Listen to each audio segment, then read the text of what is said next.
Academy. Hi friends, welcome to Harish academy. ఈరోజు వార్తలు నిలిచిన జాతీయ, అంతర్జాతీయ, రాష్ట్రీయ అంశాల గురించి, వార్తలు నిలిచిన వ్యక్తులు, అవార్డులు, పుస్తకాలు, మరి క్రీడా సంబంధిత సమాచారం, ఒక్కొక్క అంశాన్ని వివరంగా తెలుసుకుందాం. ఈరోజు ఫస్ట్ టాపిక్ వచ్చేసి ఇటీవల తరచూ బద్దలవుతూ చుట్టుపక్కల ప్రాంతాలకి సమస్యాత్మకంగా మారి వార్తలు నిలిచిన ఒక యాక్టివ్ వాల్కెనో, ఒక క్రియాశీలక అగ్నిపర్వతం ఈస్ట్ ఎపి ఈరోజు వార్తల్లోకి వచ్చింది. ముఖ్యంగా పోటీ పరీక్షలకు ప్రిపేర్ అవుతున్న ప్రతి ఒక్క అభ్యర్థి రానున్న పోటీ పరీక్షలను దృష్టిలో ఉంచుకొని మీరు ఏ పోటీ పరీక్షకు ప్రిపేర్ అవుతున్నా, ఏ స్థాయి పోటీ పరీక్షకు సంబంధించిన ప్రిపరేషన్ కొనసాగిస్తున్నా ఖచ్చితంగా చదవాల్సిన కొన్ని ముఖ్యమైన అంశాలు ఉంటాయి. అటువంటి ముఖ్యమైన అంశాల్లో వార్తలు నిలిచిన అగ్నిపర్వతాలు వెరీ వెరీ ఇంపార్టెంట్. సో ఈరోజు ఒక అగ్నిపర్వతం వార్తల్లోకి వచ్చింది. ఎప్పుడైనా గుర్తుంచుకోండి, అగ్నిపర్వతం గురించి మీరు నేర్చుకుంటున్నప్పుడు ఏ పాయింట్ పైన ప్రత్యేక శ్రద్ధ చూపించాలంటే దాని యొక్క location is very very important when it is concerned with volcano.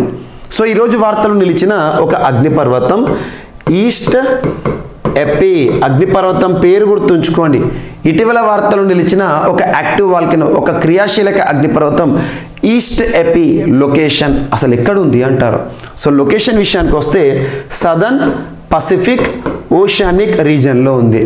Southern Pacific ప్రాంతం, పసిఫిక్ మహాసముద్రం ఉంటుంది కదా, ఆ పసిఫిక్ మహాసముద్రానికి దక్షిణ వైపున ఉన్న ఒక యాక్టివ్ వాల్కెనో. ఈ అగ్నిపర్వతం యొక్క ప్రత్యేకత ఏంటంటే ఇది ఒక సబ్మెరైన్ వాల్కెనో. సబ్మర్జ్డ్ వాల్కెనో అంటే ఏంటి? సముద్ర గర్భంలో, సముద్రం లోపల ఉన్న అగ్నిపర్వతం. ఇది దీని ప్రత్యేకత. మరి ఇది ఏ ఐలాండ్కి సమీపంలో ఉంది అంటే వనువాటు వాల్కెనో అనొచ్చు. వనువాటు ఐలాండ్ వనువాటు అనే ఒక ద్వీపానికి అతి సమీపంలోని ఒక అగ్నిపర్వతం ఈ ఈస్ట్ ఎపి అనే ఒక అగ్నిపర్వతం ఈరోజు బద్దలైంది. చుట్టుపక్కల ప్రాంతానికి మొత్తం కూడా సమస్యాత్మకంగా నిలిచి వార్తల్లోకి వచ్చింది. ఇది గుర్తుంచుకోండి, సరిపోతుంది. So the east AP submarine volcano. ఎప్పుడైనా గుర్తుంచుకోండి, అగ్నిపర్వతం భూమిపై ఉందనుకోండి, బద్దలైనప్పుడు ఆ లావా ఏదైతే ఉంటుందో లావా మనకు ప్రవహించడం జరుగుతుంది. అదే అగ్నిపర్వతం గనక సముద్రం లోపల ఉందనుకోండి, సబ్మర్జ్డ్గా సబ్మెరైన్ వాల్కెనో అన్నామనుకోండి. చాలా అగ్నిపర్వతాలు ఇటీవల టోంగా వాల్కెనో వార్తల్లోకి వచ్చింది. గత సంవత్సరం 2022 సంవత్సరం జనవరి 15వ తేదీన వాల్కెనో ఎరప్షన్తో వార్తల్లోకి వచ్చిన హుంగా హా అపై టోంగా అగ్నిపర్వతం, రిపబ్లిక్ ఆఫ్ టోంగాకి సంబంధించిన ఒక అగ్నిపర్వతం ఈ శతాబ్ద కాలంలోనే అత్యంత భయానక అగ్నిపర్వత విస్ఫోటనంగా వార్తల్లోకి వచ్చింది. దాని యొక్క ప్రత్యేకత ఏంటంటే అది కూడా మనకు underneath the sea submerged volcano. And ఇటీవల మనకు ప్రత్యేకంగా జపాన్కి సంబంధించి మౌంట్ అసో లేదా ఫుకుటోకు ఒకనోబా అనే ఒక అగ్నిపర్వతం వార్తల్లోకి వచ్చింది. అవి కూడా సబ్మర్జ్డ్ అంటే సముద్ర గర్భంలోనే అగ్నిపర్వతాలు. సముద్రం లోపల అగ్నిపర్వతం కనుక బద్దలైంది అనుకోండి, ఈ ఫ్రీక్ వేవ్స్ అనేవి జనరేట్ అవుతాయి, ట్రెమర్స్ జనరేట్ అవుతాయి. ఆటోమేటిక్గా ఏమవుతుంది? సునామీ హెచ్చరికలు కూడా రావచ్చు, సునామీ కూడా సంభవించవచ్చు. అటువంటి ఒక సబ్మర్జ్డ్ అంటే వాటర్ లోపల, సముద్రం లోపల ఉన్న ఒక అగ్నిపర్వతం ఈస్ట్ ఎపి సబ్మెరైన్ వాల్కెనో అని గుర్తుంచుకోండి. ఎక్కడ ఉందంటే వనువాటు ఐలాండ్. లొకేషన్ వస్తే మనకు పసిఫిక్ ఓషన్లో దక్షిణ ప్రాంతం, పసిఫిక్ రింగ్ ఆఫ్ ఫైర్లోని ఒక యాక్టివ్ వాల్కెనో. ఇది మనకి ఇక్కడ టాపిక్. అండ్ ఇటీవల వార్తలు నిలిచిన అగ్నిపర్వతాలు ఏవైతే ఉంటాయో వాటి గురించి ప్రత్యేకంగా నేర్చుకోండి. ముఖ్యంగా మీరు అగ్నిపర్వతాల గురించి నేర్చుకునేటప్పుడు ఇండోనేషియాకి ఇంపార్టెన్స్ ఇవ్వండి. సో ఇండోనేషియాకి సంబంధించి ఎందుకు ఇంపార్టెన్స్ ఇవ్వమంటున్నా అంటే ఇటీవల చాలా అగ్నిపర్వతాలు ఇండోనేషియాకి సంబంధించి వార్తల్లోకి వచ్చాయి. ఉదాహరణకు తీసుకుంటే mount Semeru, mount Merapi, mount Sinabung, mount Ili Lewotolok, mount Ibu. So ఇలా తరచూ ఏదో ఒక అగ్నిపర్వతం ఇండోనేషియాకి సంబంధించి మనకు వార్తలు నిలుస్తుంది. ఇలా చూసుకోండి. అండ్ ఇంకొకటి వచ్చేసి మనకు ఇటీవల కంబర్ వీజా అనే ఒక అగ్నిపర్వతం వార్తలోకి వచ్చింది. కంబర్ వీజా. ఈ కంబర్ వీజా అగ్నిపర్వతం ఎక్కడుంది అంటే స్పెయిన్కి సంబంధించిన అగ్నిపర్వతం. స్పెయిన్లో ఒక గ్రూప్ ఆఫ్ ఐలాండ్ ఉంటుంది, ఆర్చిపిలాగో. అదేంటంటే canary group of islands, canary islands. ఈ కెనరీ ఐలాండ్స్లో ఒక ఐలాండ్ ఉంటుంది. ఆ ఐలాండ్ పేరు ఏంటంటే లాపామా అనే ఒక ఐలాండ్.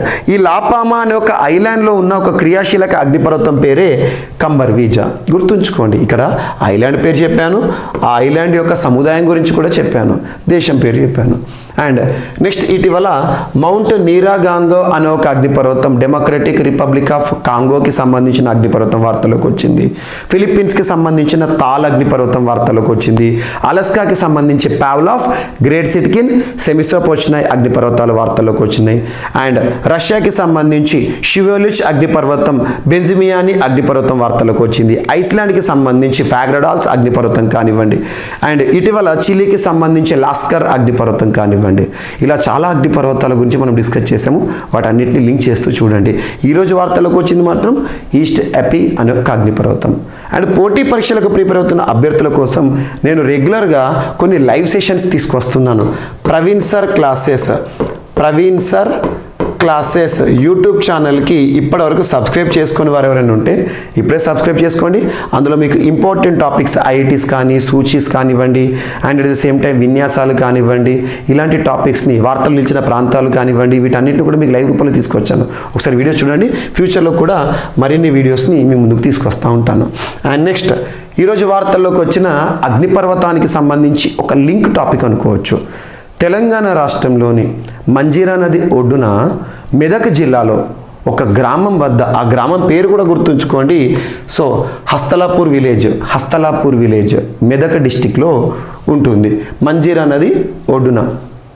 ఎందుకు ఇది వార్తల్లోకి వచ్చింది అంటే ఇండోనేషియాలోని ఒక అగ్నిపర్వతం టోబా అనే ఒక అగ్నిపర్వతం ఉంటుంది. టోబా అనే ఒక అగ్నిపర్వతం ఎక్కడుందంటే ఇండోనేషియా. అటువంటి ఇండోనేషియాకి సంబంధించిన టోబా అగ్నిపర్వత విస్ఫోటనం దాదాపు 75,000 సంవత్సరాల క్రితం నాటి టోబా అగ్నిపర్వతం యొక్క ఆ మౌంట్స్ ఉంటాయి కదా, ఆ ఆనవాళ్ళు ఏవైతే ఉంటాయో, మౌంట్స్ దిబ్బలు ఏవైతే ఉంటాయో, ఆ దిబ్బలు ఈ ప్రాంతం మెదక్ జిల్లాలో, మెదక్ డిస్టిక్లో హస్తలాపూర్ అనే ఒక విలేజ్లో మంజీరా నది ఒడ్డున దర్శనం ఇవ్వడం జరిగింది.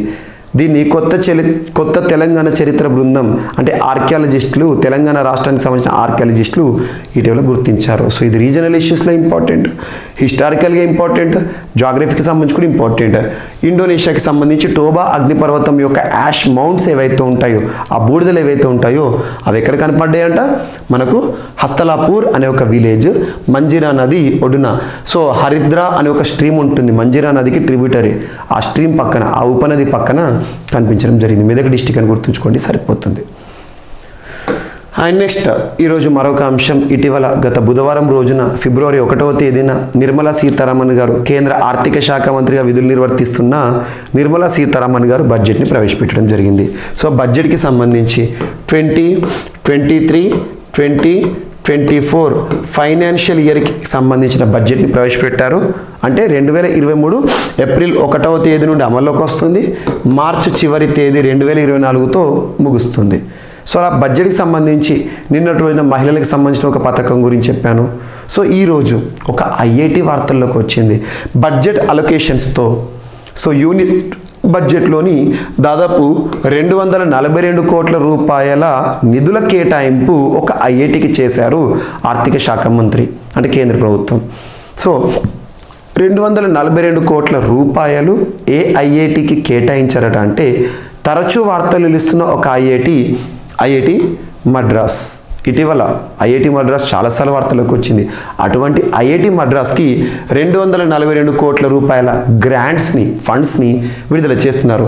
ఉద్దేశం ఏంటంటే దేనికి సంబంధించిన రీసెర్చ్, పరిశోధన అంటే ఆన్ ల్యాబ్ గ్రోన్ డైమండ్స్, ప్రయోగశాలలో అభివృద్ధి చేసిన వజ్రాల కోసం, ప్రయోగశాలలో వజ్రాలను అభివృద్ధి చేయడానికి ప్రత్యేక పరిశోధనల కోసం ఉద్దేశిస్తూ 242 కోట్ల రూపాయల ప్రత్యేక గ్రాంట్లను నిర్మలా సీతారామన్ గారు బడ్జెట్ సందర్భంగా ఏ ఐఐటికి గ్రాంట్ చేస్తున్నారు అంటే ఐఐటి మద్రాస్. ఇటువంటి గుర్తుంచుకోండి. సో ఐఐటి అనేది రెగ్యులర్గా వార్తలు నిలవడం ఒక ఎత్తు అయితే బడ్జెట్లో కూడా వార్తల్లోకి వచ్చింది. ఒకటే విషయాన్ని గుర్తుంచుకోండి, రానున్న ఏ పోటీ పరీక్ష అయినా, ఏ స్థాయి పోటీ పరీక్ష అయినా ఐఐటీలకు సంబంధించిన ప్రశ్న లేకుండా ప్రశ్నపత్రం ఉండదు. సో ఇక్కడ మనం ఐఐటి మద్రాస్ సంబంధించి లింక్ చేసుకుంటే సరిపోతుంది. సో ఇది ఒకటి important. Union finance minister Nirmala Sitharaman in her budget speech on Wednesday had announced grant to one of the IITs for 5 years, next 5 yearsకు ఉద్దేశిస్తూ for undertaking research on lab grown diamonds, ప్రయోగశాలల్లో వజ్రాలను అభివృద్ధి చేయడానికి ఉద్దేశించిన పరిశోధన కోసం. గుర్తుంచుకోండి, అత్యధిక సార్లు వార్తలు నిలిచిన ఐఐటి మద్రాస్ గత సంవత్సరంలో. అటువంటి ఐఐటి మద్రాస్కి సంబంధించిన అన్ని అంశాలు, శక్తి అనే ఒక ప్రత్యేకమైన మైక్రో ప్రాసెసర్ కానివ్వండి, అండ్ ఇటీవల హోమోసెప్ అనే ఒక రోబో కానివ్వండి, సెప్టిక్ ట్యాంక్ క్లీనిక్ సంబంధించి, ఆక్వా మ్యాప్ అనే ఒక అంశం కానివ్వండి, ఓషియన్స్ అనే ఒక మొట్టమొదటి సమావేశం కానివ్వండి, iRAD integrated road accident database కానివ్వండి, దేశంలోని మొట్టమొదటి 3D house IIT Madras, and మోకాలికి సంబంధించి కృత్రిమ మోకాలు కదం అనే ఒక అంశం కానివ్వండి, అండ్ అంతరిక్షంలో ఇంటర్నేషనల్ స్పేస్ స్టేషన్లో నాసాతో కలిసి ప్రయోగం చేస్తోంది ఐఐటి మద్రాస్. ఇటువంటి అంశాలు లింక్ చేసుకోండి. దీంతోపాటు ఐఐటి హైదరాబాద్ కూడా ఇంపార్టెన్స్ ఇవ్వండి. ఇటీవల ఐఐటి మద్రాస్, ఐఐటి హైదరాబాద్కి సంబంధించి సంపూర్ణ సమాచారాన్ని మీకు ప్రవీణ్ సార్ క్లాసెస్ యూట్యూబ్ ఛానల్లో మీ ముందుకు తీసుకురావడం జరిగింది. ఒకసారి చూడండి, ఆల్మోస్ట్ ఒక 40 to 50 టాపిక్స్, ఏ టాపిక్స్ సంబంధించి ఐఐటి మద్రాస్, ఐఐటి హైదరాబాద్ సంబంధించిన టాపిక్స్ని మీకు లైవ్ రూపంలో ఎక్స్ప్లెయిన్ చేశాను. అవేవైతే ఉంటాయో జస్ట్ హెడ్డింగ్ చూడండి చాలు. Praveen sir classes YouTube channel subscribe చేసుకోకపోతే ఇప్పుడే సబ్స్క్రైబ్ చేసుకోండి. అండ్ ఇంకొకటి ఏంటంటే ఇక్కడ బడ్జెట్ విషయానికి వస్తే, బడ్జెట్, సో బడ్జెట్కి సంబంధించి మీకు స్పెషల్ వీడియోస్ ఏవైతే ఉంటాయో CA 360 ప్రవీణ్ సార్స్ CA 360 కోర్స్లో అప్లోడ్ చేయడం జరుగుతుంది. CA 360 కోర్స్లో మీకు బడ్జెట్కి సంబంధించిన వీడియోస్ని అతి త్వరలో అప్లోడ్ చేయడం జరుగుతుంది. రీసెంట్గా మీకు కరెంట్ అఫైర్స్ సంబంధించిన ఎక్స్క్లూజివ్ కోర్స్ తీసుకొచ్చాను కదా, CA 360 కోర్సులో బడ్జెట్ వీడియోస్ని మీకు అందుబాటులోకి తీసుకురావడం జరుగుతుంది. ఎకనామిక్ సర్వేకి సంబంధించి కూడా ఇంపార్టెంట్ పోటీ పరీక్షను దృష్టిలో ఉంచుకొని ఏ పాయింట్స్ అయితే ఉంటాయో వాటిని కూడా CA 360 కోర్సులో అప్లోడ్ చేయడం జరుగుతుంది. ఇప్పటి వరకు GVK స్టడీ సర్కిల్ యాప్ని ఇన్స్టాల్ చేసుకొని వారు ఎవరైనా ఉంటే ఈ రోజే ఇన్స్టాల్ చేసుకోండి. అందులో మీకు CA 360 కోర్స్ ఉంటుంది, డెమో వీడియోస్ కూడా ఉంటాయి, ఒకసారి చూడండి. అండ్ నెక్స్ట్, ఢిల్లీ ప్రభుత్వం ప్రారంభించిన ఒక ప్రత్యేకమైన సూపర్ సైట్ అనే ఒక మొబైల్, ఒక వ్యాన్, ఒక సంచార వాహనం వార్తల్లోకి వచ్చింది. సూపర్ సైట్ ఇటీవల ఏ ప్రభుత్వం వాయు నాణ్యతకి సంబంధించి వాయు నాణ్యతను మానిటర్ చేసే ఉద్దేశంలో భాగంగా సూపర్ సైట్ అనే ఒక వాహనాన్ని ఆవిష్కరిస్తూ వార్తల్లోకి వచ్చింది. ఏ ప్రభుత్వం అంటే ఢిల్లీ గవర్నమెంట్ అని గుర్తుంచుకోండి. ఢిల్లీ ప్రభుత్వం. ఢిల్లీ గురించి మనం ప్రత్యేకంగా డిస్కస్ చేయాల్సిన అవసరమే లేదు. ప్రపంచ వాయు కాలుష్య రాజధానిగా ఢిల్లీ గత సంవత్సరం IQ ఎయిర్ అనే ఒక సంస్థ, స్విస్ బేస్డ్ ఆర్గనైజేషన్ ఇచ్చిన నివేదికలో టాప్లోకి వచ్చింది. ఇదే కానివ్వండి. అండ్ ఇటీవల ఢిల్లీకి సంబంధించి మనకు నేషనల్ క్లీన్ ఎయిర్ ప్రోగ్రామ్ వారు ఇచ్చిన నివేదికలో కూడా ఢిల్లీ ప్రమాద గంటికలతో సతమతమవుతోంది. అండ్ ఇటువంటి వాయు కాలుష్య కట్టడి చేయడానికి, వాయు కాలుష్యాన్ని అంతమొందించడానికి ఢిల్లీ ప్రభుత్వం తీసుకుంటున్న చర్యలు కూడా మనం చూసాము. దేశంలోనే మొట్టమొదటి స్మాగ్ టవర్ నిర్మాణమే కానివ్వండి, అండ్ ఎలక్ట్రిక్ వెహికల్స్కి ఇంపార్టెన్స్ ఇస్తూ స్విచ్ ఢిల్లీ అనే ఒక క్యాంపెయిన్ కానివ్వండి, యుద్ధ ప్రదూషణకే విరుద్ధ అనే ఒక కార్యక్రమం కానివ్వండి, రెడ్ లైట్ ఆన్ గాడి ఆఫ్ అనే ఒక కార్యక్రమం కానివ్వండి, ఇటువంటి అంశాలు లింక్ చేసుకోండి. సో ఇటీవల ఢిల్లీ ప్రభుత్వం అరవింద్ కేజ్రీవాల్ గారు ప్రారంభించిన సూపర్ సైట్ అనే ఒక వెహికల్, ఒక వ్యాన్ ఉద్దేశం ఏంటంటే వాయు నాణ్యతను పరిశీలించే, మానిటర్ చేసే ఉద్దేశంలో భాగంగా దీన్ని ఆవిష్కరించారు. గుర్తుంచుకోండి. And next, DRDO develops unfurlable antenna for space radar. DRDO వారు, డిఫెన్స్ రీసెర్చ్ డెవలప్మెంట్ ఆర్గనైజేషన్, భారతదేశంలో రక్షణ రంగంలో పరిశోధనలు విధులు నిర్వర్తిస్తున్న అత్యున్నత సంస్థ defence research development organisation DRDO. ప్రస్తుతం DRDO హెడ్గా సమీర్ వి కామత్ గారు ఉన్నారు. గతంలో సతీష్ రెడ్డి గారు ఉండేవారు. గుర్తుంచుకోండి. అటువంటి DRDO గారు మనకు ముఖ్యంగా కరోనా సమయంలో 2DG అనే ఒక డ్రగ్ కానీ అలా చాలా అంశాలు మనం ఇటీవల అగ్ని మిసైల్స్ ఇలా తరచూ DRDO వార్తలకు వస్తుంది. ఈరోజు DRDO వారు ఏంటంటే అన్ఫర్లబుల్ ఒక రాడార్ వ్యవస్థని ముఖ్యంగా రక్షణ రంగంలో ఉద్దేశించి ఇస్రో కోసం కూడా ఉద్దేశించి ఒక ప్రత్యేకమైన రాడార్ వ్యవస్థను తీసుకొచ్చారు. సో గుర్తుంచుకోండి, దీన్ని ఎవరు తయారు చేశారంటే బెంగళూరు కేంద్రంగా పనిచేస్తున్న electronics and radar development establishment LRDE అనే ఒక సంస్థ వారు అన్ఫర్లబుల్ యాంటెనా ఫర్ స్పేస్ రాడార్ అనే ఒక అంశంతో ఈరోజు వార్తల్లోకి వచ్చింది. అండ్ నెక్స్ట్, యూపీ ప్రభుత్వం, ఉత్తరప్రదేశ్ రాష్ట్ర ప్రభుత్వ అధినేత, ముఖ్యంగా రాష్ట్ర ముఖ్యమంత్రి ఎవరు? యోగి ఆదిత్యనాథ్ గారు. ఇటీవల లాంచ్ చేసిన ఒక ప్రత్యేకమైన ప్రోగ్రాం వార్తల్లోకి వచ్చింది. ఆరోహిణి అనే ఒక బాలిక చైతన్యానికి సంబంధించిన ప్రోగ్రాం ఏ రాష్ట్రానికి సంబంధించి వార్తల్లోకి వచ్చిందంటే ఉత్తరప్రదేశ్ రాష్ట్రానికి సంబంధించి. Uttar Pradesh chief minister Yogi Adityanath launched Arohini training programme for girls. బాలికల కోసం ఉద్దేశించబడిన ఒక శిక్షణా కార్యక్రమం, ట్రైనింగ్ ప్రోగ్రాము ఆరోహిణిని ఆవిష్కరించారు రాష్ట్ర ముఖ్యమంత్రి యోగి ఆదిత్యనాథ్ గారు. దీని యొక్క ఉద్దేశం, ఈ ఆరోహిణి ప్రోగ్రాం యొక్క ఉద్దేశం ఏంటంటే safety and security of girls in all Kasturba Gandhi Balika Vidyalayas in UP.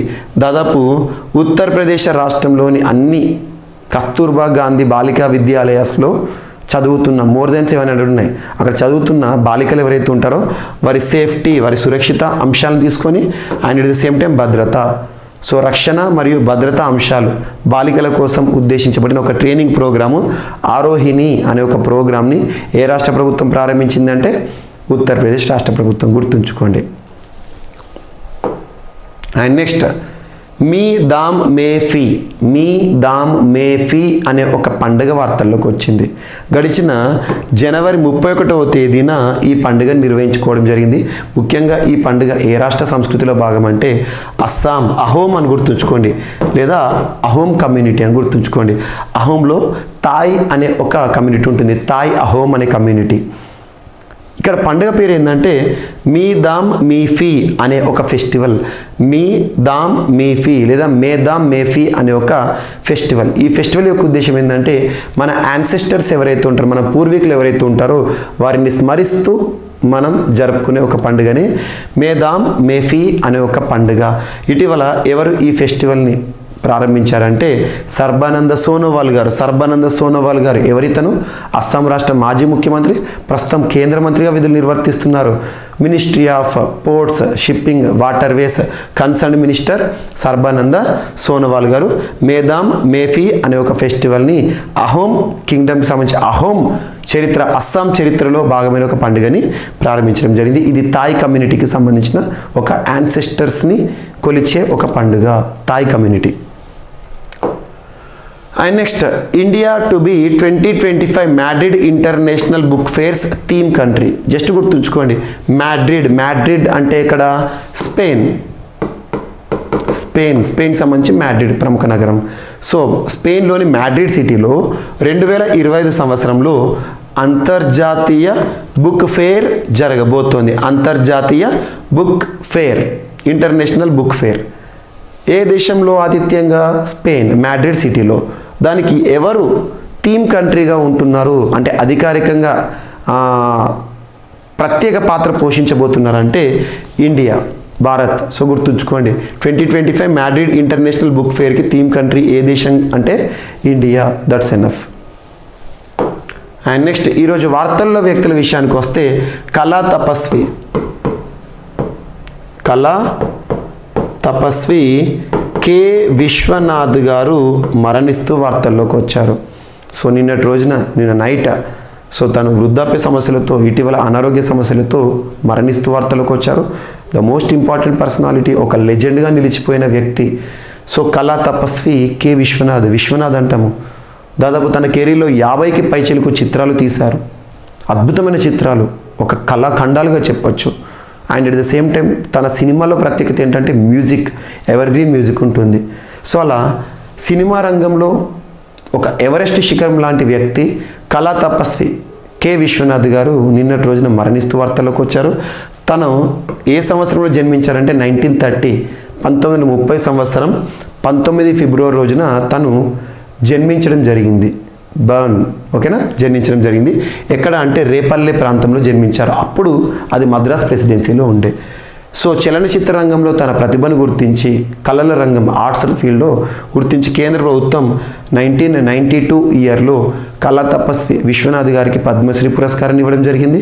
చలనచిత్ర రంగంలోనే హైయెస్ట్ హానర్ అత్యున్నత పురస్కారంగా భావించే దాదాసాహెబ్ ఫాల్కే పురస్కారము తను 2016 సంవత్సరంలో స్వీకరించడం జరిగింది. దాదాసాహెబ్ ఫాల్కే పురస్కార గ్రహీత అంటే మామూలు విషయం కాదు, చలనచిత్ర రంగంలోనే హైయెస్ట్ హానర్. సో ఇంతటి ప్రముఖ వ్యక్తి, ప్రతిష్టాత్మక వ్యక్తి నిన్నటి రోజున తుదిశ్వాస విడుస్తూ వార్తలకు వచ్చారు. తన గురించి ఈసారి క్వశ్చన్ రావచ్చు ఖచ్చితంగా. అండ్ నెక్స్ట్ ఈరోజు వార్తలు నిలిచిన సీనియర్ ఐఎఫ్ఎస్ అధికారి, ఇండియన్ ఫారెన్ సర్వీసెస్ అధికారి, 1994 క్యాడర్ ఐఎఫ్ఎస్ అధికారి. సో వార్తల్లోకి వచ్చారు ఎం సుబ్బరాయుడు గారు. ప్రస్తుతం తను పెరు దేశం, ఎక్కడ ఉంది? సౌత్ అమెరికా కాంటినెంట్లో ఉంటుంది పెరు. ఇటీవల తరచు వార్తలకు వస్తుంది దీనా బోలు వాటే అని, మాచు పిచ్చు అని చెప్పేసి మనం చెప్పాం కదా. మాచు పిచ్చు అనేది ఆపేసారి పర్యాటకుల సందర్శన అక్కడ. సో పెరు దేశంలో ప్రస్తుతం రాయబారిగా విధులు నిర్వర్తిస్తున్న ఎం సుబ్బరాయుడు గారు సీనియర్ ఐఎఫ్ఎస్ అధికారి గారిని నమీబియా దేశానికి నూతన రాయబారిగా నియమిస్తూ కేంద్ర ప్రభుత్వం తీసుకున్న నిర్ణయం వార్తలకు వచ్చింది. నమీబియా అంటేనే ఆఫ్రికన్ కాంటినెంట్లో ఉంది. నమీబియాతో ఒక టాపిక్ లింక్ చేసుకోవచ్చు. ఇటీవల చీతాస్ రీఇంట్రడక్షన్ అనే ఒక అంశాన్ని మనం చూసాం. గత సెప్టెంబర్ 17వ తేదీన భారతదేశంలో చిరుతల పునఃప్రవేశం అని ఎక్కడ వచ్చినాయి? అవి నమీబియా నుండి వచ్చినాయి, గుర్తుంచుకోండి. సో నమీబియా దేశానికి నూతన రాయబారిగా ఎం సుబ్బరాయుడు గారు ప్రస్తుతం తన పెరు దేశంలో రాయబారిగా విధులు నిర్వర్తిస్తున్నారు. మరి రాయబారుల నియామకం అనేది ఎవరి అధికారం అంటే భారత ప్రథమ పౌరులు రాష్ట్రపతి గారు. గుర్తుంచుకోండి, రాష్ట్రపతి గారు రాయబారుల నియామక అధికారాన్ని కలిగి ఉంటారు, నియమిస్తారు. సో ఇది important. And high commissioner, ambassador అని ఏ దేశాలు పిలుస్తారంటే ముఖ్యంగా కామన్వెల్త్ దేశాలు ఉంటాయి కదా, కామన్వెల్త్ దేశాల్లో హై కమిషనర్ అనే పదాన్ని వాడతాం రాయబారులకి. మిగతా దేశాల్లో మనం అంబాసిడర్ అనే పదం వాడతాం, గుర్తుంచుకోండి. సో ప్రపంచ దేశాల మధ్య సత్సంబంధాలు కొనసాగడంలో భాగంగా రాయబారుల పాత్ర కీలకం. ఇక్కడ ఎం సుబ్బరాయుడు నమీబియా దేశానికి నూతన రాయబారి అని గుర్తుంచుకోండి, సరిపోతుంది. సో ఇవి ఫ్రెండ్స్ ఈరోజు వార్తలు నిలిచిన అంశాలు. ఒకసారి ర్యాపిడ్గా చూస్తే ద ఈస్ట్ ఎపి సబ్మెరైన్ వల్కనో ఒక అగ్నిపర్వతం బద్దలవుతూ వార్తలకు వచ్చింది. సదర్న్ పసిఫిక్ ఓషనిక్ ప్రాంతంలోని అగ్నిపర్వతం. దాదాపు 75,000 సంవత్సరాల క్రితం నాటి ఒక అగ్నిపర్వత విస్ఫోటనం, ఇండోనేషియాలోని టోబా అగ్నిపర్వత విస్ఫోటనం యొక్క ఆనవాలు యాష్ మౌంట్స్ అనేవి ఇటీవల మెదక్లో బయటపడ్డాయి, మంజిరా నది ఒడ్డున. అండ్ ఇటీవల కేంద్ర బడ్జెట్లో భాగంగా నిర్మలా సీతారామన్ గారు ఆర్థిక శాఖ మంత్రి హోదాలో ఒక ఐఐటికి దాదాపు 242 కోట్ల రూపాయల ప్రత్యేక గ్రాంట్ని మంజూరు చేశారు. ఉద్దేశం ఏంటంటే ల్యాబ్ గ్రోన్ డైమండ్స్ అంటే ఏంటి?